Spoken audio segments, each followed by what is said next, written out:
माननीय सभासदों, माननीय अध्यक्ष जी,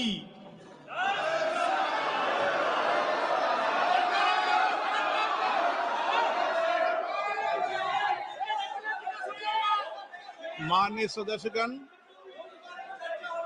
आइटम नंबर 1 श्रीमती निर्मला सीतारमण वित्त मंत्री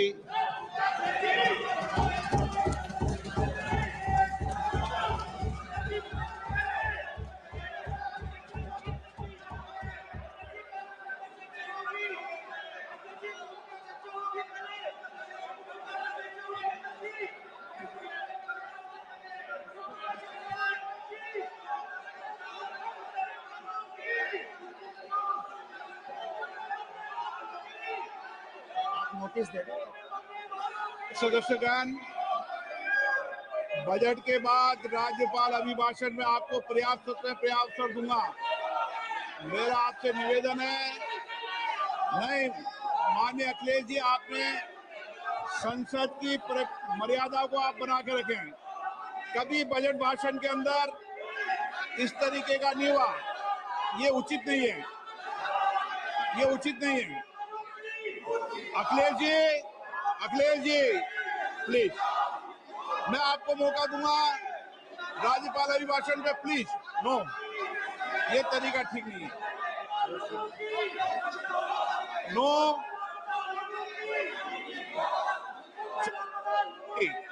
राज्यपाल अभिभाषण पे चर्चा होगी। नो तरीका। Honorable Speaker, I present the budget for 25-26.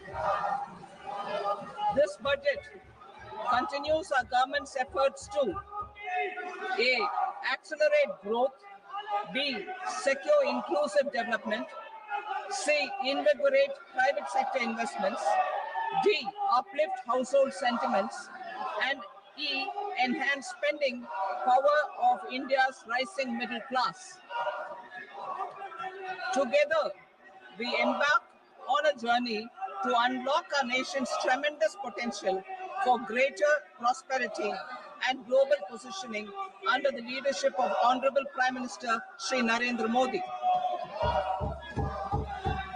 As we complete the first quarter of the 21st century, continuing geopolitical headwinds suggest lower global economic growth over the medium term. However, our aspiration for a Vikasit Bharat inspires us, and the transformative work we have done during our government's first 2 terms guides us to march forward resolutely. Our economy is the fastest growing among all major economies. Our development track record for the past 10 years and structural reforms have drawn global attention. Confidence in India's capability and potential has only grown in this period. We see the next 5 years as a unique opportunity to realize Sabka Vikas, stimulating balanced growth of all regions.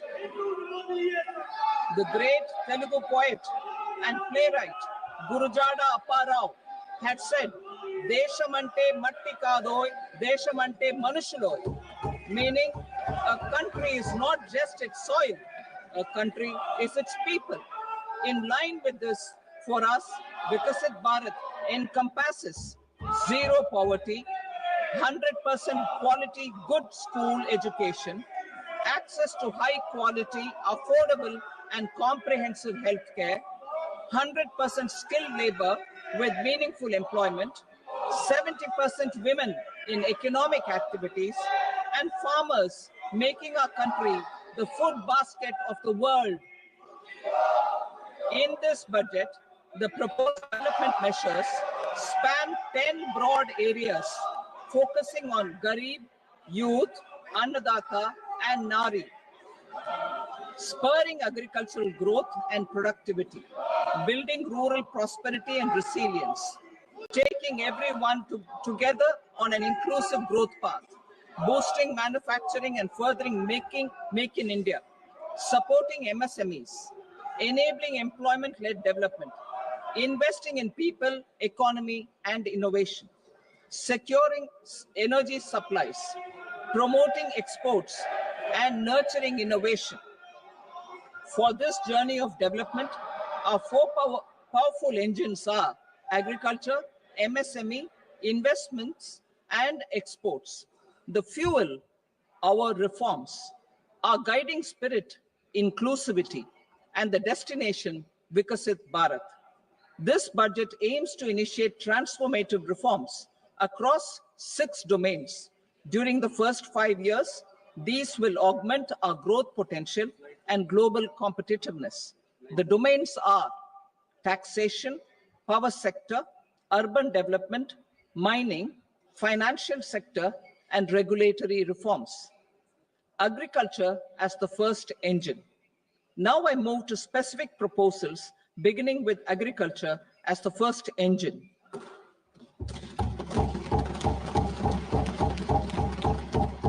Prime Minister Dhan Dhanya Krishi Yojana, developing agri-districts program. Motivated by the success of the aspirational district program, our government will undertake a Prime Minister Dhan Dhanya Krishi Yojana in partnership with states. Through the convergence of existing schemes and specialized measures, the program will cover 100 districts with low productivity, moderate crop intensity, and below average credit parameters. It aims to 1. Enhance agricultural productivity, 2. Adopt crop diversification and sustainable agricultural practices, 3. Augment post-harvest storage at the panchayat and block level, 4. Improve irrigation facilities, and 5. Facilitate availability of long-term and short-term credit. This program is likely to help 1.7 crore farmers. Building rural prosperity and resilience. A comprehensive multi-sectoral rural prosperity and resilience program will be launched in partnership with the states. This will address underemployment in agriculture through skilling, investment, technology, and invigorating the rural economy. The goal is to generate ample opportunities in rural areas so that migration is an option but not a necessity. The program will focus on rural women, young farmers, rural youth, marginal and small farmers, and landless families. The details are in Annexure A. Domestic best practices will be incorporated, and appropriate technical and financial assistance will be sought from multilateral development banks. In phase 1, 100 developing agri-districts will be covered. Atmanirbharta in pulses. Our government is implementing the National Mission for Edible Oilseed for achieving Atmanirbharta in edible oils. Our farmers have the capability to grow enough for our needs and more. 10 years ago, we made concerted efforts and succeeded in achieving near self-sufficiency in pulses. Farmers responded to the need by increasing the cultivated area by 50%, and government arranged for procurement and remunerative prices. Since then, with rising incomes and better affordability, our consumption of pulses has increased significantly. Our government will now launch a 6-year mission for Atmanirbharta in pulses with a special focus on Tuar, Urad, and Masoor. Details are in Annexure B. Central agencies such as NAFED and NCCF will be ready to procure these 3 pulses as much as offered during the next 4 years from farmers who register with these agencies and enter into agreements. Comprehensive program for vegetables and fruits. It is encouraging that our people are increasingly becoming aware of their nutritional needs. It is a sign of a society becoming healthier. With rising income levels, the consumption of vegetables, fruits, and Sri Anna is increasing significantly. A comprehensive program to promote production, efficient supplies, processing, and remunerative prices for farmers will be launched in partnership with the states. Appropriate institutional mechanisms for implementation and participation of farmer producer organizations and cooperatives will be set up. Makhana board in Bihar. For this, there is a special opportunity for the people of Bihar.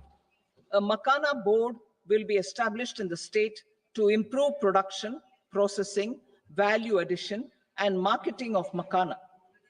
The people engaged in these activities will be organized into FPOs. The board will provide hand-holding and training support to Makhana farmers and will also work to ensure they receive the benefits of all relevant government schemes. A national mission on high-yielding seeds will be launched, aimed at 1. Strengthening research ecosystem, 2.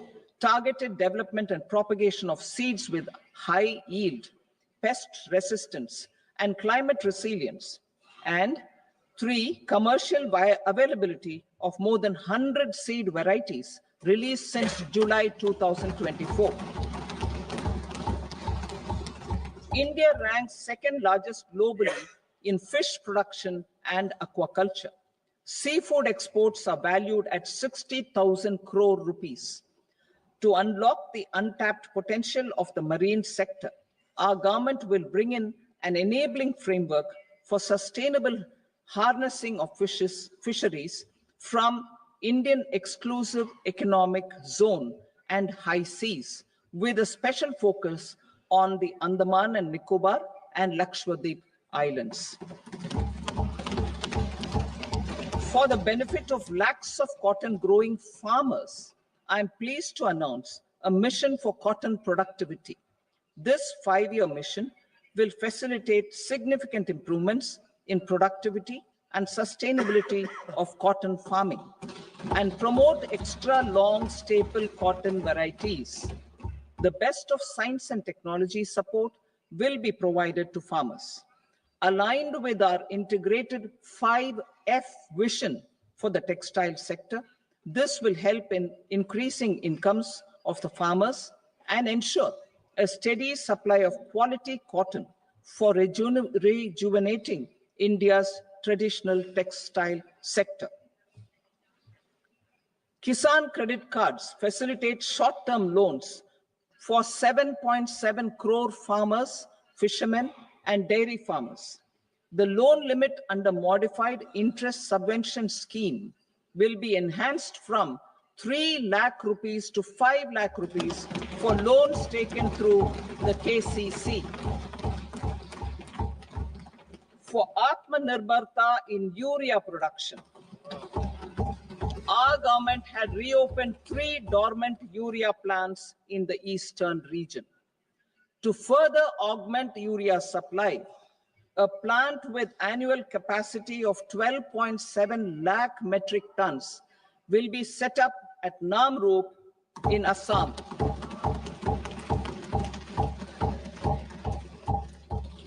India Post, with 1.5 lakh rural post offices, complemented by the India Post Payment Bank and a vast network of 2.4 lakh Dak Sevaks, will be repositioned to act as a catalyst for the rural economy. Details are at Annexure C. India Post will also be transformed as a large public logistics organization. This will meet the rising needs of Vishwakarmas, new entrepreneurs, women, self-help groups, MSMEs, and the large business organizations. Our government will provide support to NCDC for its lending operations for the cooperative sector. MSMEs as the second engine. Now I move to MSMEs as the second engine, which encompasses manufacturing and services with a focus on MSMEs numbering 5.7 crores. Currently, over 1 crore registered MSMEs, employing 7.5 crore people and generating 36% of our manufacturing, have come together to position India as a global manufacturing hub. With their quality products, these MSMEs are responsible for 45% of our exports. To help them achieve higher efficiencies of scale, technological upgradation, and better access to capital, the investment and turnover limits for classification of all MSMEs will be enhanced to 2.5 and 2 times respectively. This will give them the confidence to grow and generate employment for our youth. The details are given in Annexure D. To improve access to credit, the credit guarantee cover will be enhanced. First, for micro and small enterprises from 5 crore to 10 crore rupees, leading to additional credit of 1.5 lakh crores in the next 5 years. Second, for startups from 10 crore rupees to 20 crore rupees, with the guarantee fee being moderated to 1% for loans in 27 focus sectors, which are important for Atmanirbhar Bharat. And for well-run exporter MSMEs, for term loans up to 20 crore rupees. Also for the micro enterprises, we will introduce customized credit cards with a 5 lakh rupee limit for micro enterprises registered on Udyam portal. In the first year, 10 lakh such cards will be issued. Fund of funds for startups. The alternate investment fund, AIFs, for startups have received commitments of more than 91,000 crores rupees. These are supported by the fund of funds set up with the Government of India's contribution of 10,000 crore rupees. Now, a new fund of funds with expanded scope and a fresh contribution of another 10,000 crore rupees will be set up. A new scheme will be launched for 5 lakh women, scheduled castes and scheduled tribes, first-time entrepreneurs. This will provide term loans up to 2 crore rupees during the next 5 years. The scheme will incorporate lessons from the successful Stand Up India scheme. Online capacity building for entrepreneurship and managerial skills will also be organized. Measures for labor-intensive sectors. To promote employment and entrepreneurship opportunities in labor-intensive sectors, our government will undertake specific policy and facilitation measures. To enhance the productivity, quality, and competitiveness of India's footwear and leather sector, a focus product scheme will be implemented. The scheme will support design capacity, component manufacturing, and machinery required for production of non-leather quality footwear, besides the support for leather footwear and products. The scheme is expected to facilitate employment for 22 lakh persons, generate over 4 lakh crore rupees, and exports of over 1.1 lakh crore rupees. Measures for the toys sector. Building on the National Action Plan for Toys, we will implement a scheme to make India a global hub for toys. The scheme will focus on development of clusters, skills, and a manufacturing ecosystem that will create high quality, unique, innovative, and sustainable toys that will represent the Made in India brand. Support for food processing. In line with our commitment towards Purvodaya, we will establish a National Institute of Food Technology, Entrepreneurship, and Management in Bihar. The institute will provide a strong fillip to food processing activities in the entire eastern region. This will result in 1. Enhanced income for the farmers through value addition to their produce, and 2. Skilling entrepreneurship and employment opportunities for the youth. Manufacturing mission, furthering Make in India. Our government will set up a national manufacturing mission covering small, medium, and large industries for furthering Make in India by providing policy support, execution roadmaps, governance, and monitoring framework for central ministries and states. Details are in Annexure E. Given our commitment to climate-friendly development, the mission will also support clean tech manufacturing. This will aim to improve domestic value addition and build our ecosystem for solar PV cells, EV batteries, motors and controllers, electrolyzers, wind turbines, very high voltage transmission equipment, and grid scale batteries. Investment as the third engine. Now I move to investment as the third engine, which encompasses investing in people, investing in the economy, and investing in innovation. Investing in people. Saksham Anganwadi and Poshan 2.0. Saksham Anganwadi and Poshan 2.0 program provides nutritional support to more than 8 crore children, 1 crore pregnant women and lactating mothers all over the country, and about 20 lakh adolescent girls in aspirational districts and the Northeast region. The cost norms for these nutritional support will be enhanced appropriately. Atal Tinkering Labs.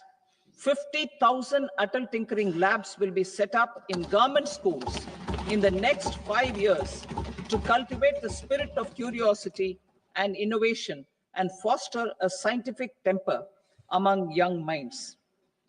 Broadband connectivity to government secondary schools and PHCs. Broadband connectivity will be provided to all government secondary schools and primary health centers in rural areas under the BharatNet project. Bharatiya Bhasha Pustak Scheme. We propose to implement a Bharatiya Bhasha Pustak scheme to provide digital form Indian language books for schools and for higher education. This aims to help students understand their subjects better and in their language. National Centers of Excellence for Skilling.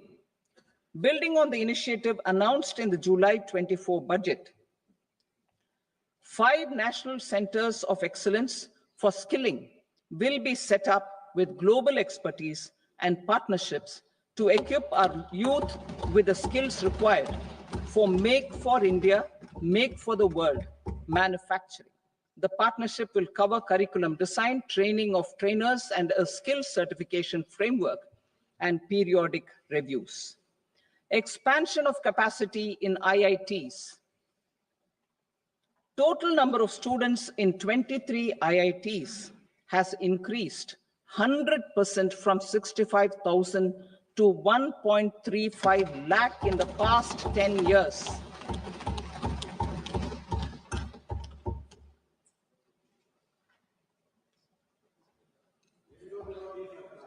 Additional infrastructure will be created in the 5 IITs started after 2014 to facilitate education for 6,500 more students.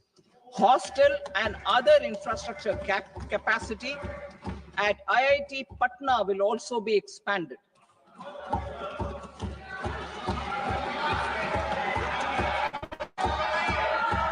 Center of Excellence.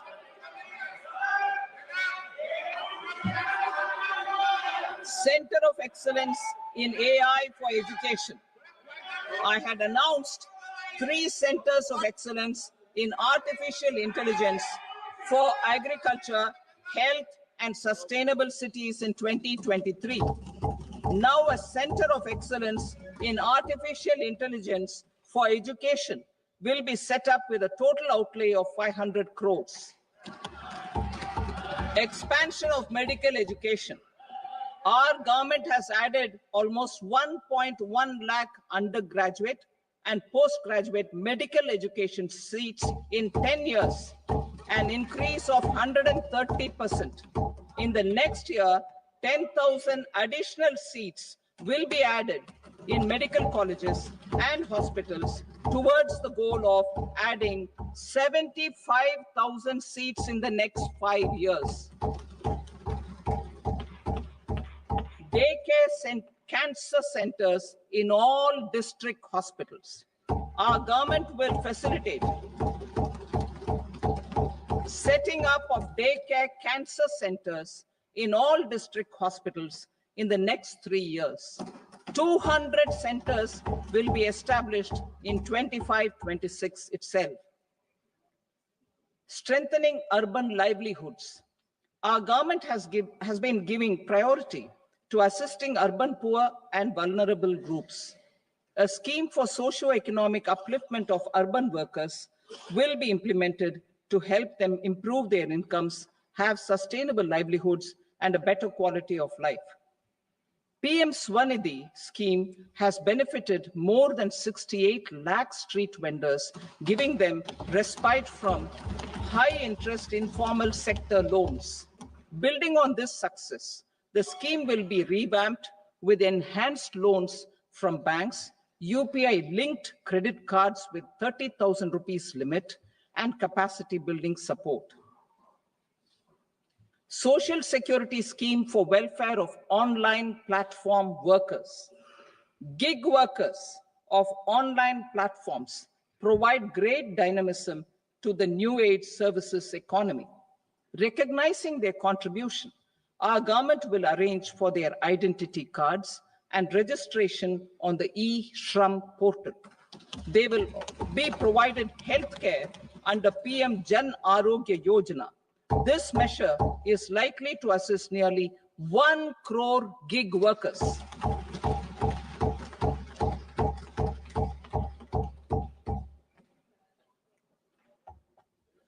Investing in the economy. Public-private partnership in infrastructure. Each infrastructure-related ministry will come up with a 3-year pipeline of projects that can be implemented in PPP mode. States will also be encouraged to do so and can seek support from the India Infrastructure Project Development Fund, which is a scheme to prepare PPP proposals. Support to states for infrastructure. An outlay of 1.5 lakh crore is proposed for the 50-year interest-free loans to states for capital expenditure and incentives for reforms. Building on the success of the first asset monetization plan announced in 2021, the second plan for 2025 to 30 will be launched to plow back capital of 10 lakh crore in new projects. Regulatory and fiscal measures will be fine-tuned to support the plan. Jal Jeevan Mission. Since 2019, 15 crore households, representing 80% of India's rural population, have been provided access to portable tap water connections. To achieve 100% coverage, I am pleased to announce the extension of this mission until 2028 with an enhanced total outlay. The mission's focus will be on the quality of infrastructure and O&M of rural piped water supply schemes through Jan Bhagidari. A separate MOU or separate MOUs will be signed with the states and territories to ensure sustainability and citizen-centric water services delivery. Urban sector reforms. Building on the July budget proposals, urban sector reforms related to governance, municipal services, urban land, and planning will be incentivized. Urban Challenge Fund. The government will set up an Urban Challenge Fund of 1 lakh crore rupees to implement the proposals for cities as growth hubs, creative redevelopment of cities, and for water and sanitation purposes announced in the July budget. This fund will finance up to 25% of the cost of bankable projects, with a stipulation that at least 50% of the cost is funded from bonds, bank loans, and PPPs. An allocation of 10,000 crore is proposed in 2025-26. Power sector reforms. We will incentivize electricity distribution reforms and augmentation of intra-state transmission capacity by states. This will improve financial health and capacity of electricity companies. Additional borrowing of 0.5% of GSDP will be allowed to states contingent on these reforms. Nuclear energy mission for Vikasit Bharat. Development of at least 100 gigawatt of nuclear energy by 2047 is essential for our energy transition efforts. For an active partnership with the private sector towards this goal, amendments to the Atomic Energy Act and the Civil Liability for Nuclear Damage Act will be taken up. A nuclear energy mission for research and development of small modular reactors with an outlay of 20,000 crore will be set up. At least 5 indigenously developed small modular reactors will be operationalized by 2033. Shipbuilding. The shipbuilding financial assistance policy will be revamped to address cost disadvantages. This will also include credit notes for shipbreaking in Indian yards to promote the circular economy. Large ships above a specified size will be included in the infrastructure harmonized master list. Shipbuilding clusters will be facilitated to increase the range, categories, and capacity of ships. This will include additional infrastructure, facilities, skilling, and technology to develop the entire ecosystem. Maritime Development Fund. For long-term financing for the maritime industry, a Maritime Development Fund with a corpus of 25,000 crore rupees will be set up. This will be for distributed support and promoting competition. This will have up to 49% contribution by the government, and the balance will be mobilized from ports and from private sector. UDAN regional connectivity schemes. UDAN has enabled 1.5 crore middle-class people to meet their aspirations for speedier travel. The scheme has connected 88 airports, and operationalized 619 routes. Inspired by that success, a modified UDAN scheme will be launched to enhance regional connectivity to 120 new destinations and carry 4 crore passengers in the next 10 years. 4 crore additional passengers in the next 10 years. The scheme will also support helipads and smaller airports in hilly, aspirational, and northeast regional districts. Greenfield airports will be facilitated in Bihar to meet the future needs of the state. These will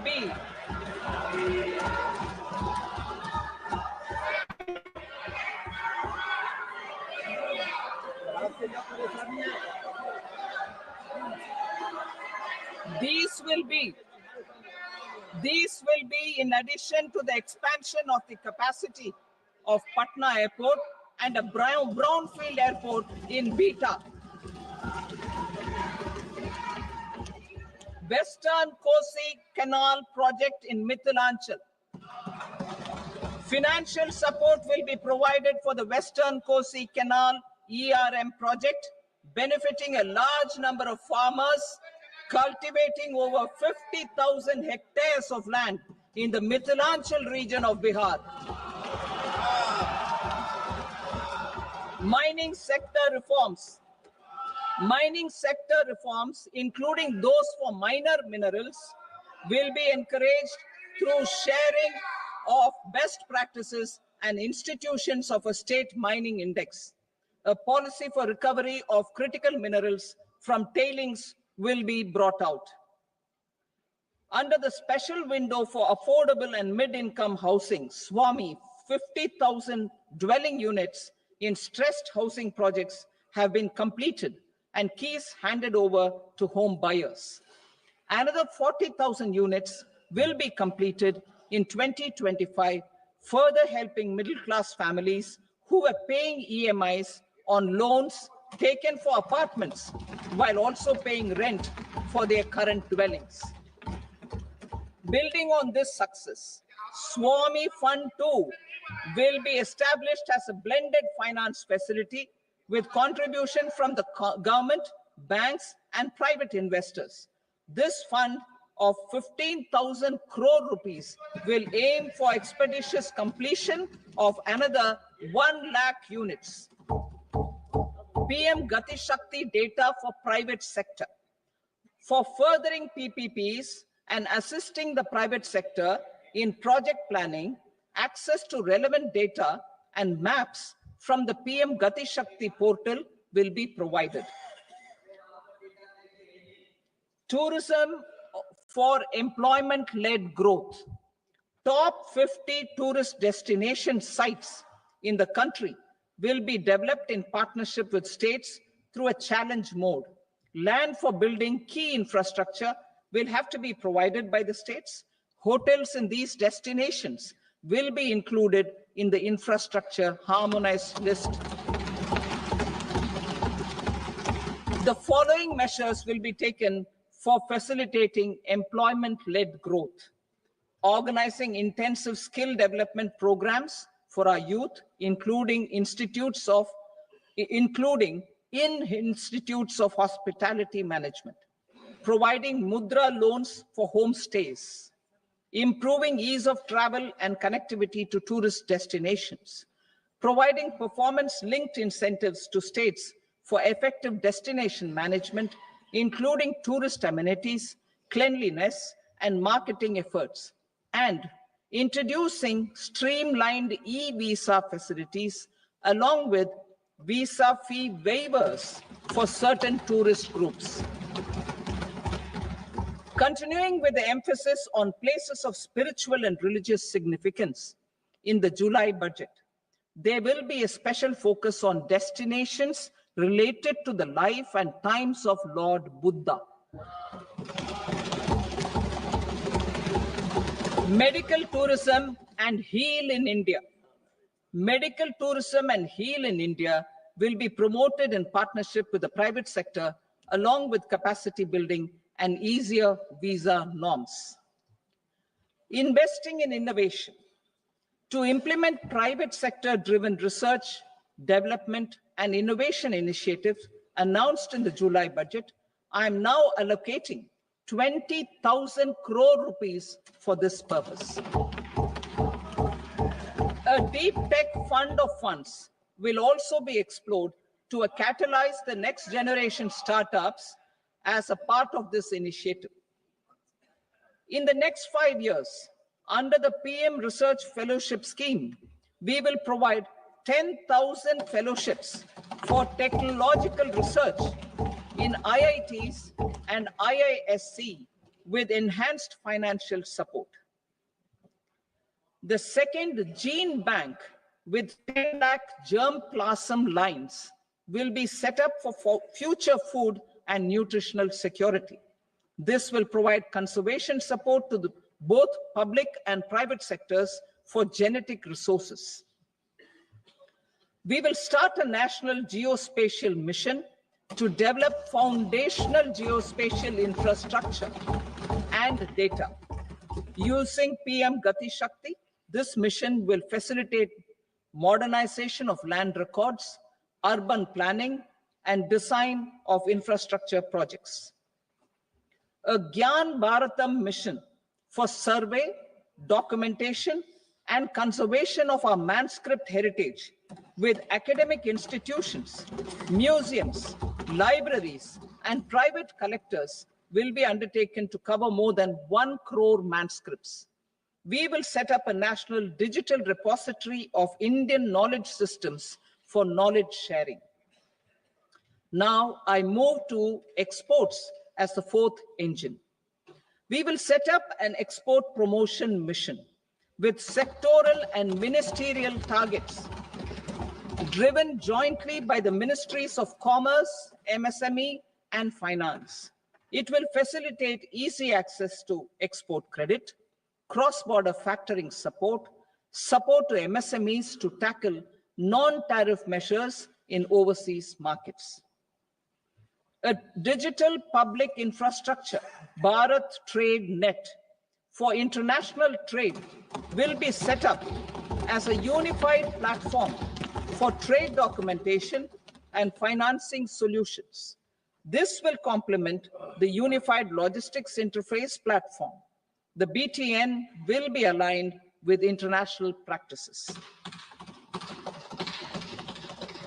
Support will be provided to develop domestic manufacturing capacities for our economy's integration with global supply chains. Sectors will be identified based on objective criteria. Facilitation groups with participation of senior officers and industry representatives will be formed for select products and supply chains. Through this, there are huge opportunities related to Industry 4.0, which needs high skills and talent. Our youth have both. Our government will support the domestic electronic equipment industry to leverage this opportunity for the benefit of our youth. A national framework will be formulated as guidance to states for promoting global capability centers in emerging Tier 2 cities. This will suggest measures for enhancing availability of talent and infrastructure, building bylaw reforms, and mechanisms for collaboration with industry. Our government will facilitate upgradation of infrastructure and warehousing for air cargo, including high-value perishable horticultural produce. Cargo screening and customs protocol will be streamlined and made user-friendly. Reforms as the fuel. Over the past 10 years, our government has implemented several reforms for convenience of taxpayers, such as faceless assessment, 2, taxpayer charter, 3, faster returns, 4, almost 99% returns being on self-assessment, and 5, Vivad Se Vishwas scheme.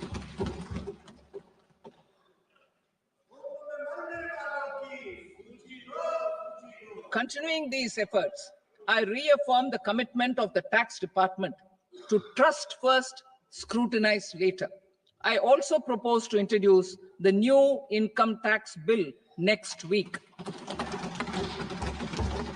I will detail the indirect tax reforms and changes in direct taxes in Part B. Financial sector reforms. The FDI limit for the insurance sector will be raised from 74 to 100%. This enhanced limit will be available for those companies which invest the entire premium in India. The current guardrails and conditionalities associated with foreign investment will be reviewed and simplified. The services of India Post Payment Bank will be deepened and expanded in rural areas. NABFID will set up a partial credit enhancement facility for corporate bonds for infrastructure. Public sector banks will develop Grameen Credit Score framework to serve the credit needs of SHG members and people in rural areas. A forum for regulatory coordination and development of pension products will be set up. To implement the earlier announcement on simplifying the KYC processes, the revamped Central KYC Registry will be rolled out in 2025. We will also implement a streamlined system for periodic updating. Requirements and procedures for speedy approval of company mergers will be rationalized. The scope for fast-track mergers will also be widened and the process made simpler. As proposed in the interim budget, we signed bilateral investment treaties with 2 countries in 2024 to encourage sustained foreign investment, and in the spirit of First Develop India, the current model BIT will be revamped and made more investor-friendly. In the last 10 years, in several aspects, including financial and non-financial, our government has demonstrated a steadfast commitment to ease of doing business. We are determined to ensure that our regulations must keep up with technological innovations and global policy developments. A light touch regulatory framework based on principles and trust will unleash productivity and employment. Through this framework, we will update regulations that were made under old laws. To develop this modern, flexible, people-friendly, and trust-based regulatory framework appropriate for the 21st century, I propose 4 specific measures.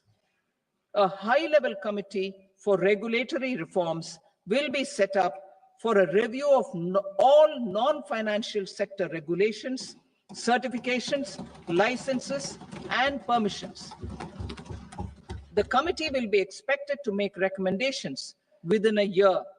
The objective is to strengthen trust-based economic governance and take transformational measures to enhance ease of doing business, especially in matters of inspection and compliances. States will be encouraged to join in this endeavor. An investment friendliness index of states will be launched in 2025 to further the spirit of competitive, cooperative federalism. Under the Financial Stability and Development Council, a mechanism will be set up to evaluate impact of the current financial regulations and subsidiary instructions. It will also formulate a framework to enhance their responsiveness and development of the financial sector. In the Jan Vishwas Act 2023, more than 180 legal provisions were decriminalized.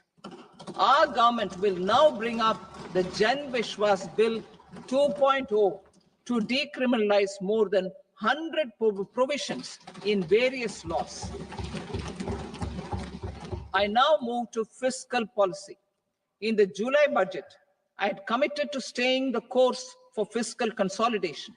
Our endeavor will be to keep the fiscal deficit each year such that central government debt remains on a declining path as a percentage of the GDP. The roadmap for the next 6 years has been detailed in the FRBM statement. Revised estimates for 2024-25. The revised estimate of the total receipts other than borrowings is 31.47 lakh crore rupees, of which the net tax receipts are 25.57 lakh crore rupees. The revised estimate of the total expenditure is 47.16 lakh crore rupees, of which the capital expenditure is about 10.18 lakh crore rupees. The revised estimate of the fiscal deficit is 4.8% of the GDP. Budget estimates for 25-26. Coming to 25-26, the total receipts other than borrowings and total expenditure are estimated at 34.96 lakh crore rupees and 50.65 lakh crore rupees respectively. The net tax receipts are estimated at 28.37 lakh crore rupees. The fiscal deficit is estimated to be 4.4% of GDP. To finance the fiscal deficit, the net market borrowings from dated securities are estimated at 11.54 lakh crore. The balance financing is expected to come from small savings and other sources. The gross market borrowings are estimated at 14.82 lakh crore rupees. I will now move to Part B. Indirect taxes. My proposals relating to customs aim to rationalize tariff structure and address duty inversion. These will also support domestic manufacturing and value addition, promote exports, facilitate trade, and provide relief to common people.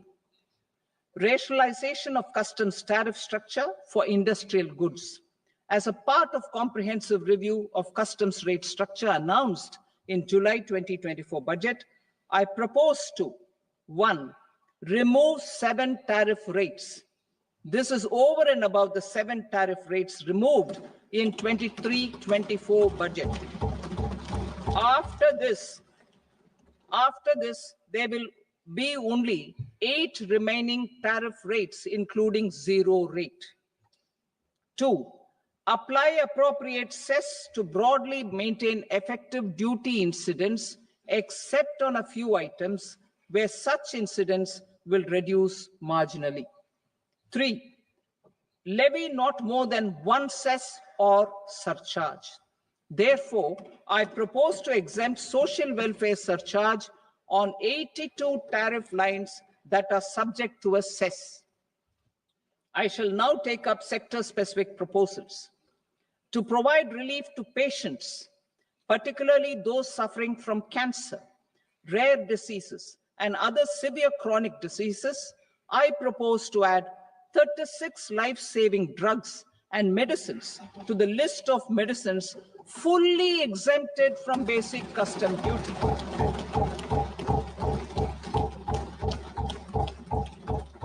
I also propose to add 6 life-saving medicines to the list attracting concessional custom duty of 5%. Full exemption and concessional duty will also respectively apply on the bulk drugs for manufacture of the above. Specified drugs and medicines under patient assistance programs run by the pharmaceutical companies are fully exempt from BCD, provided the medicines are supplied free of cost to the patients. I propose to add 37 more medicines along with 13 new patient assistance programs. Support to domestic manufacturing and value addition. Critical minerals. In the July 2024 budget, I had fully exempted BCD on 25 critical minerals that are not domestically available. I had also reduced BCD of 2 other such minerals to provide a major fillip to their processing, especially by MSMEs. Now, I propose to fully exempt cobalt powder and waste, the scrap of lithium-ion battery, lead, zinc, and 12 more critical minerals. This will help secure the availability for manufacturing in India and promote more jobs for our youth. To promote domestic production of technical textile products, such as agro-textiles, medical textiles, and geotextiles at competitive prices, I propose to add 2 more types of shuttle-less looms to the list of fully exempted textile machinery. I also propose to revise the BCD rate on knitted fabrics covered by 9 tariff lines from 10 or 20 to 20% or 115 rupees per kg whichever is higher. Electronic goods. In line with our Make in India policy and to rectify inverted duty structure, I propose to increase the BCD on interactive flat panel display from 10% to 20% and reduce the BCD to 5% on open cell and other components. In 23-24 budget, for the manufacture of open cells of LCD, LED TVs, I had reduced the BCD on parts of open cells from 5% to 2.5%. To further boost the manufacture of such open cells, the BCD on these parts will now stand exempted. Lithium-ion battery. To the list of exempted capital goods, I propose to add 35 additional capital goods for EV battery manufacturing and 28 additional capital goods for mobile phone battery manufacturing. This will boost domestic manufacture of lithium-ion batteries, both for mobile phones and for electric vehicles. Shipping sector. Considering that shipbuilding has a long gestation period, I propose to continue the exemption of BCD on raw materials, components, consumables, or parts for the manufacture of ships for another 10 years.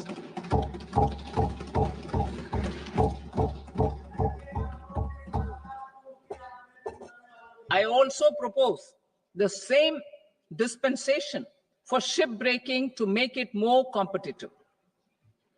Telecommunication.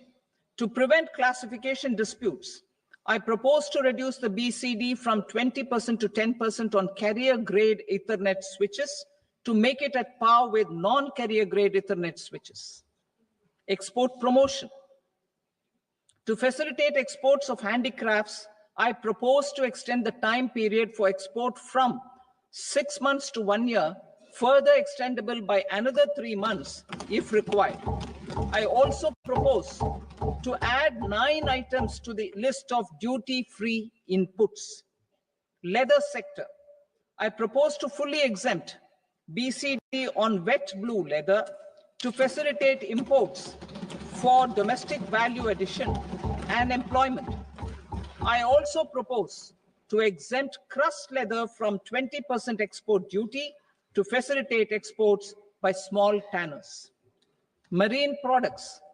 To enhance India's competitiveness in the global seafood market, I propose to reduce BCD from 30% to 5% on frozen fish paste, surimi, for manufacture and export of its analog products.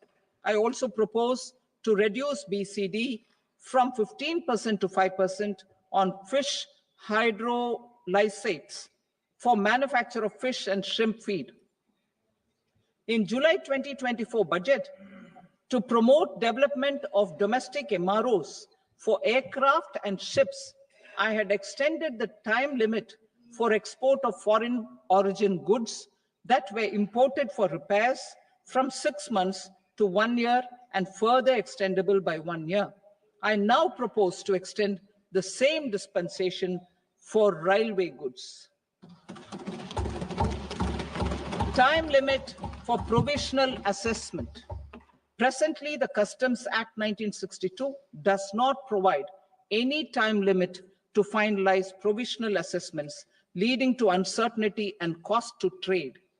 As a measure of promoting ease of doing business, I propose to fix a time limit of 2 years, extendable by a year, for finalizing the provisional assessment. I propose to introduce a new provision that will enable importers or exporters, after clearance of goods, to voluntarily declare material facts and pay duty with interest but without penalty. This will incentivize voluntary compliance. However, this will not apply in cases where department has already initiated audit or investigation proceedings. For industry to better plan their imports, I propose to extend the time limit for the end use of imported inputs in the relevant rules from 6 months to 1 year. This will provide operational flexibility in view of cost and uncertainty of supply. Further, such importers will now have to file only quarterly statements instead of a monthly statement.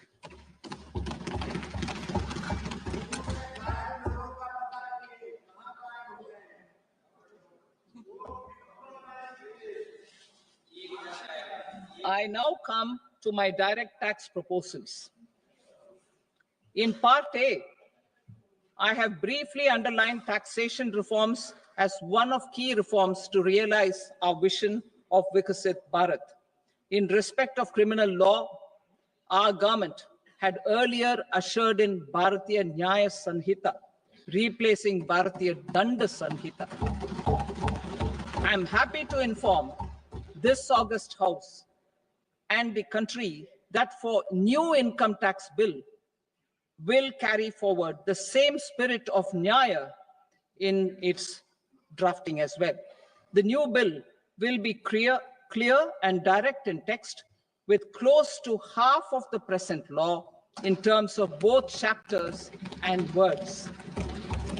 It will be simple to understand for taxpayers and tax administrators, leading to tax certainty and reduced litigation. Reforms, however, are not a destination. They are means to achieve good governance for our people and economy.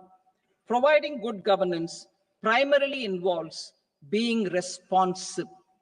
The Tirukural captures this in verse 542, which reads, "Vaanokki vaazhum ulagallam, mannavan kol nokki vaazhum kudi," meaning, just as the living beings live expecting rains, citizens live expecting good governance.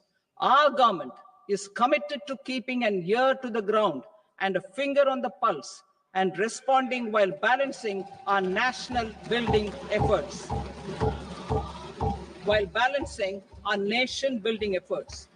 The following measures will detail just how our government will, under the guidance of PM Modi, has taken steps to understand and address. I repeat that sentence, sir. The following measures will detail just how our government, under the guidance of PM Modi, has taken steps to understand and address the needs voiced by our citizens. My tax proposals are guided by this spirit. The objectives of my proposals are as follows. Personal income tax reforms with special focus on middle class. Rationalization of TDS and TCS for easing difficulties. Encouraging voluntary compliance. Reducing compliance burden. Ease of doing business, employment, and investment. I will come to my proposal on personal income tax towards the end. TDS and TCS, rationalization for easing difficulties. I propose to rationalize tax deduction at source, TDS, by reducing the number of rates and thresholds above which TDS is deducted.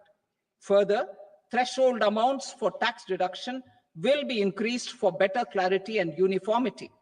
The limit for tax deduction on interest for senior citizens is being doubled from the present 50,000 rupees to 1 lakh rupees.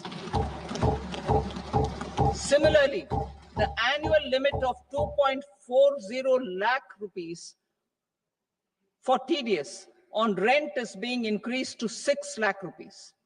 This will reduce the number of transactions liable to TDS, thus benefiting small taxpayers receiving small payments.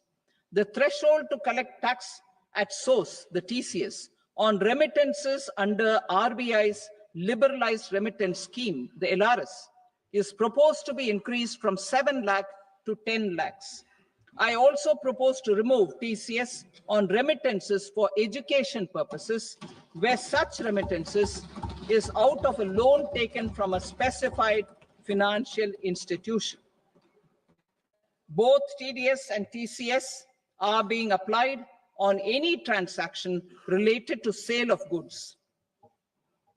To prevent such compliance difficulties, I propose to omit the TCS. I also propose that the provisions of the higher TDS deduction will now apply only in non-PAN cases.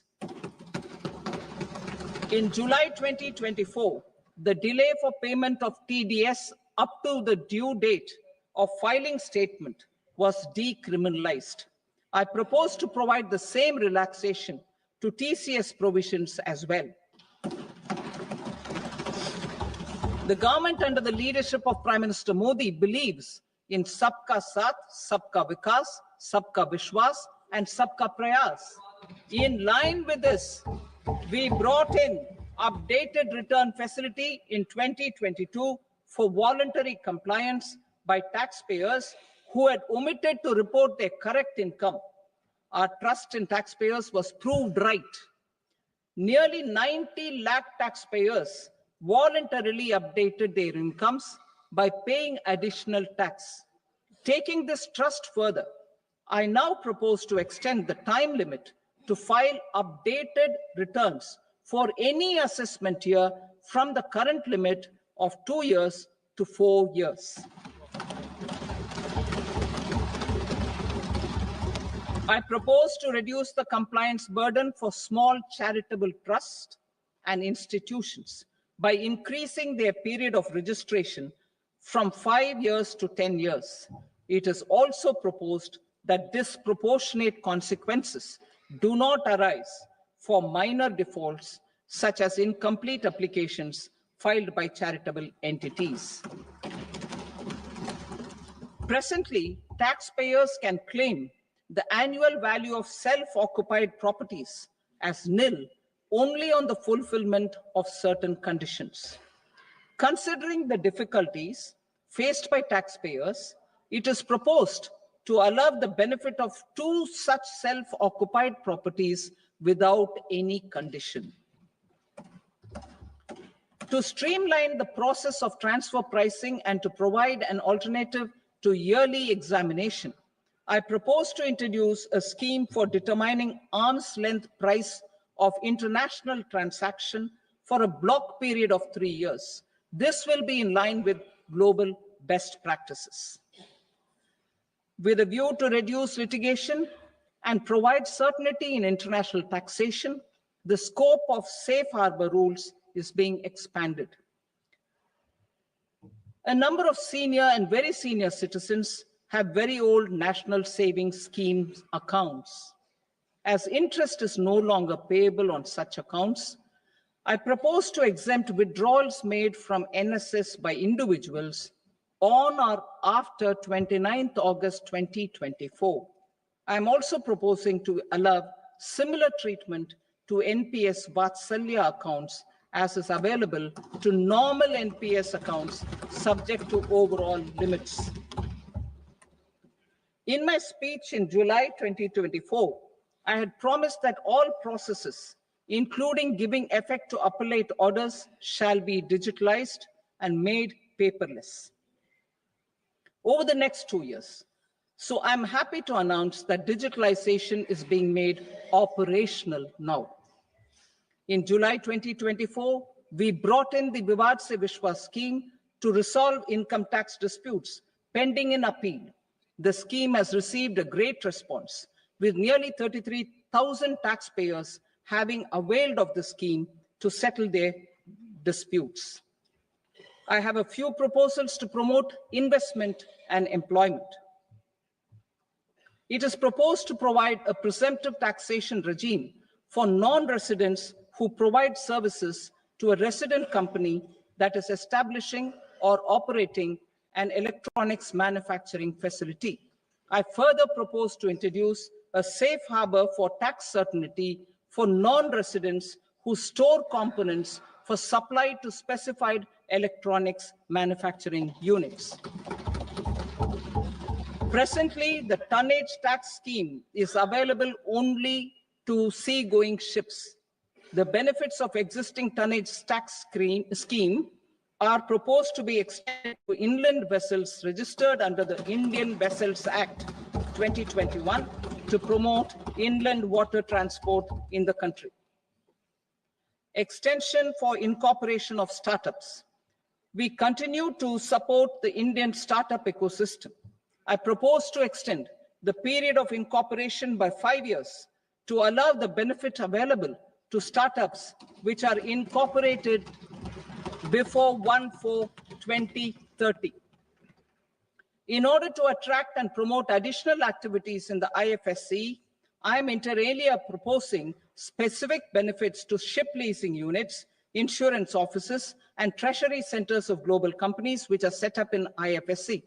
Further, to claim benefits, the cutoff date for commencement in IFSC has also been extended by 5 years to 31/3/2030. Category 1 and Category 2 AIFs are undertaking investments in infrastructure and other such sectors. I propose to provide certainty of taxation to these entities on the gains from securities, to promote funding from sovereign wealth funds and pension funds to the infrastructure sector.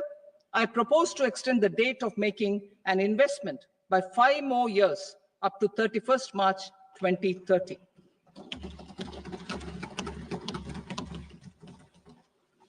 Personal income tax reforms with special focus on middle class. Democracy, demography, and demand are the key support pillars in our journey towards Vikasit Bharat. The middle class provides strength for India's growth. This government, under the leadership of Prime Minister Modi, has always believed in the admirable energy and ability of the middle class in nation building. In recognition of their contribution,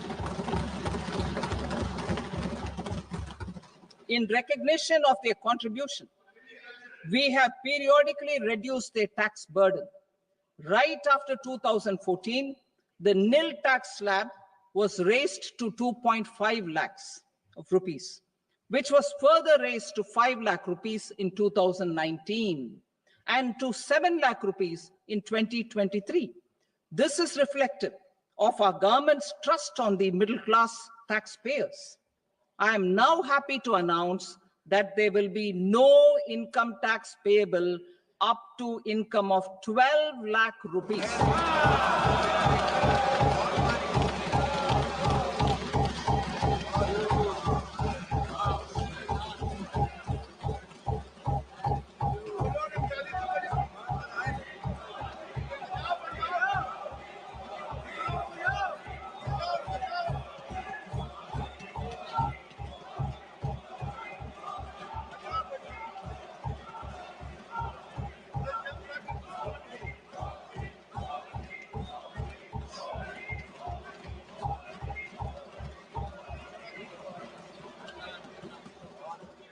So, average income of 1 lakh per month, other than the special rate income such as capital gains, under the new regime.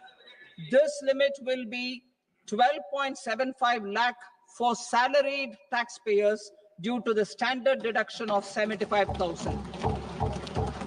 Slabs and rates are being changed across the board to benefit all taxpayers. The new structure will substantially reduce the taxes of the middle class and leave more money in their hands, boosting household consumption, savings, and investment. In the new tax regime, I propose to revise tax rate structures as follows: 0 to 4 lakh rupees nil, 4.8 lakh rupees to 4 to 8 lakh rupees 5%, 8 to 12 lakh rupees 10%, 12 to 16 lakh rupees 15%, 16 to 20 lakh rupees 20%, 20 to 24 lakh rupees 25%, and above 24 lakh rupees 30%. To taxpayers up to 12 lakh of normal income, other than special rate income such as capital gains. I read that again. To taxpayers up to 12 lakh of income, other than special rate income such as capital gains, tax rebate is being provided in addition to the benefit slab rate reduction in such a manner that there is no tax payable by them. The total tax benefit of slab rate changes and rebate at different income levels can be illustrated with a few examples. A taxpayer in the new regime with an income of 12 lakh rupees will get a benefit of 80,000 rupees in tax, which is 100% of tax payable as per the existing rates. A person having income of 18 lakh rupees will get a benefit of 70,000 rupees in tax. That is 30% of tax payable as per existing rates. A person with an income of 25 lakh gets a benefit of 1,10,000 rupees. That is 25% of his tax payable as per existing rates. Details of my tax proposals are given in the annexure. As a result of these proposals, Honorable Speaker, sir, revenue of about 1 lakh crore in direct taxes and 2,600 crores in indirect taxes will be foregone. Mr. Speaker, sir, with this, I commend the budget to this august House.